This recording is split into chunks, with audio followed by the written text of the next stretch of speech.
Jay, I know Chasserat's kind of obviously been the talk of the town since Saturday, but Dominique Ross and Jeremiah Gilmore also have really big games for y'all. How big are they for y'all's defense? How important are they for what you want to do?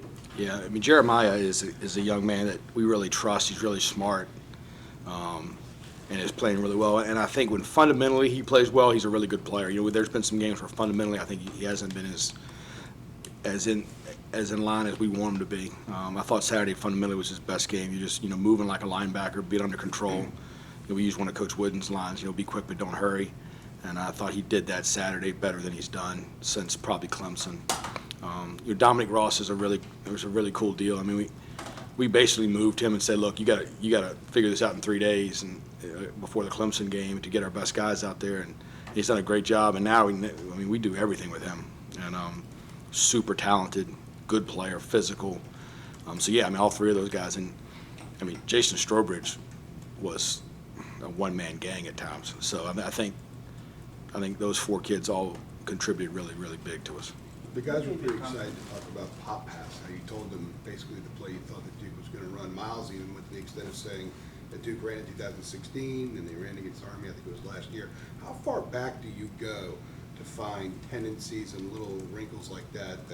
Yeah, so I mean, I think the advantage I have is I've defended those guys. This is my 5th year in a row, so I kind of have some carryover knowledge. But they beat us 13-7 at Duke in 2016. They beat me on a pop pass. And so when I saw the formation, I was pretty confident that's what we were getting. So the one they also ran that against you guys in yeah, it's a little bit different structure, but same kind of deal. So if for a staff that you haven't gone up against, how far back do you go to try to find stuff like that? I mean, we go back to certain games. You try to find people that match you, and then but we look at almost every play we have, and just if there's something that shows up in a situation like that, then we try to see if that's something that happens, year in and year out. So when you know a play's coming, but in the post game on Saturday said you never practice it in practice. So how do you go from knowing a play's coming to trying to tell players how to defend it within a matter of 30 seconds? I said I think it's gonna be a pop pass. Miles, come over and cover that guy. Yeah. Did you say like if they read this formation? Yeah. So we saw the formation and called timeout. Okay. So I said if they come out in the same formation, that's what I'm pretty confident that's what it's going to be. Yeah. Do you risk the chance of obviously being something different and kind of out of position? Is that kind of the risk you take as a DC? Mm-hmm. Tough job. No, he said don't let them get to the 2-yard line. It makes it a lot easier. Yeah. Is there a more gratifying moment for a coach than to see that actually play out and then your guy be in the exact right spot to make that happen? Yeah, I mean, when I'm most gratified when they play well. So Chaz made a great play. There aren't many people that can. I mean, that was a great play. And I think Miles, we watched it about 20 times yesterday. I watched it with Miles. Said, "Are you sure you would have caught this?" He was close, but it was a great play by Chaz. Would most linebackers not catch that ball because of the way it was? You got a quarterback and good hands guy. Probably not.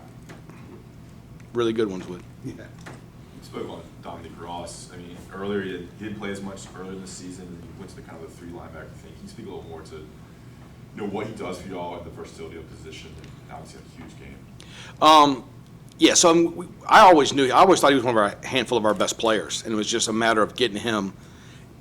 He can do a lot of things. And so it was like, how do we get him at this position to maximize what he's good at? And so early on, we were trying to play him like where Taman plays and where Cater plays a little bit, and that's not really his deal. And so it became more like, hey, let's put him out there because and he can cover. And then like the first couple times we did it, we're like, he can cover pretty good, And so then it became, it's like he moved into my room now, So we went from the linebacker room to the DB room, And so now it's more coverage stuff. And but the thing he does is when you do blitz him, you can't put a running back on him. They had a tight end on him on the sack fumble.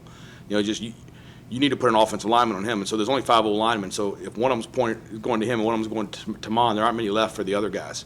And so I think that then it becomes a little bit of getting your matchups. You know what I mean? So I think that's where he brings a lot of value. But we are asking him to do it. I told one of the NFL guys last week on the scouts, I said, I can't believe that he would be asked to do more as a linebacker in the NFL than what we're asking him to do right now.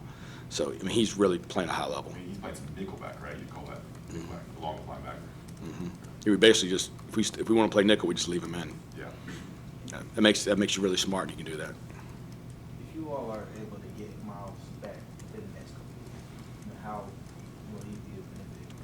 Sure. I mean, I think he's probably going to be really close this week. You know, he warmed up Saturday. I thought yesterday he looked pretty good. So I would think there'll be a role for him this week. And I think anytime you get a veteran back that's got the presence that Wolf's got, it helps you a ton. Yeah, so I anticipate him being back in some capacity this week. And then I think, you know, the good thing for us with Pitt, we play Pitt on a Thursday. So there's a little bit more time before the next week. So I anticipate for Pitt him being pretty close to full speed.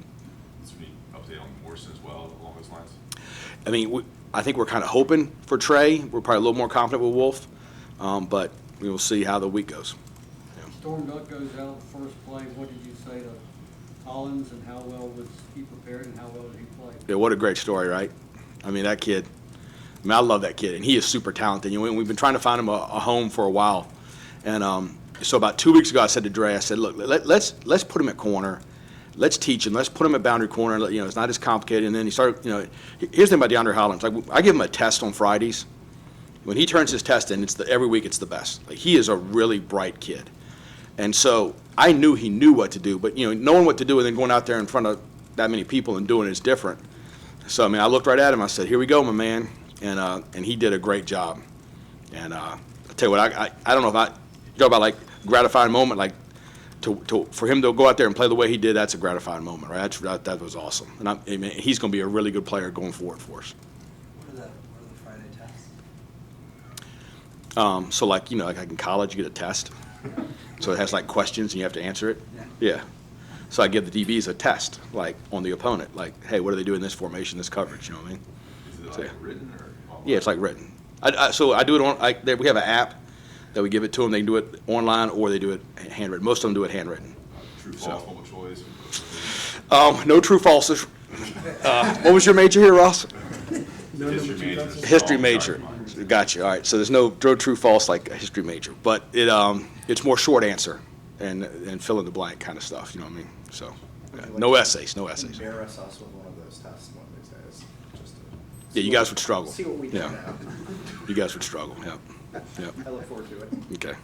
When you look at the Virginia quarterback, what kind of problems does he pose with any other quarterback you face this year? Yeah, all of them.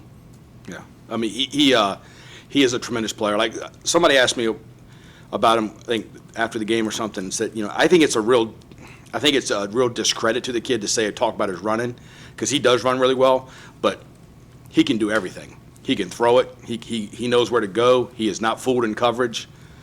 I think he is a tremendous football player. So we have our hands full. Yeah. Coach Brown said that at the end of the game after the fumble, he kind of had the Virginia Tech game in the back of his mind from last year. Did you kind of have that same feeling, or what else were you thinking? No, I was confident our guys were going to stop him. He also said that when Storm went down, you had to turn to DeAndre, put him in that. A lot of offensive coordinators freak out, like, my God, I got to put this guy in now. Said you just roll him out there and let him, he's going to do what he's got to do. Where does that come from inside you? It comes from I have confidence in our kids. You know, they practice really hard. So this is the story about Hollins, right? And he's got about 4 names. So Day, the last like 2 or 3 weeks, I said, I want to play you, but you haven't practiced great on Wednesday. So he comes out on Tuesday, practices great. Wednesday hasn't been as locked in and as energetic as I would want him to be. Thursday comes out a lot better. So I don't know if he got a hard Monday, Wednesday, Friday class schedule or whatever. So I challenged him last Sunday. I said, look, we're going to need you sooner than later. You're a very talented kid who's really smart. I need you to prepare and practice this week like you're going to be the starter. And so he had a great Wednesday, had his usual good Tuesday, had a great Wednesday, had a great Thursday. I was really confident that if he went in, he could do a good job, and he did. So I think the message to our team is really good right now. It's, hey, look, when you practice and you prepare, you go in the game and play well. If you have ability, which 99.9% of them do. So, now if one more gets hurt, we'll see if we can sneak Dre back in there or something. So, I don't know. We'll see if there's a waiver or something. But yeah, I mean, he's doing a tremendous job with them. They're competing, and and the other thing at corner is, like, it's not like going in and playing nose guard. Like, no, you're out there by yourself, right? And so you got to go out there and compete every play. And with the game plan we had and how good Duke is at throwing it outside, we knew that he was going to be targeted and challenged. And he had a couple pass interference calls, but really did a really good job. Is the first time you've seen Strawberry's kind of fully put together a complete game that you knew he could do even for some play? I mean, I know he's had some great points, but. No, I thought against South Carolina and against Miami he was dominant too, and then he got nicked up a little bit, and then he's kind of been back and forth a little bit with that. But I mean, he makes you a really good defensive coordinator. He's a really good football player. All right, guys. Anything else? Thanks, guys.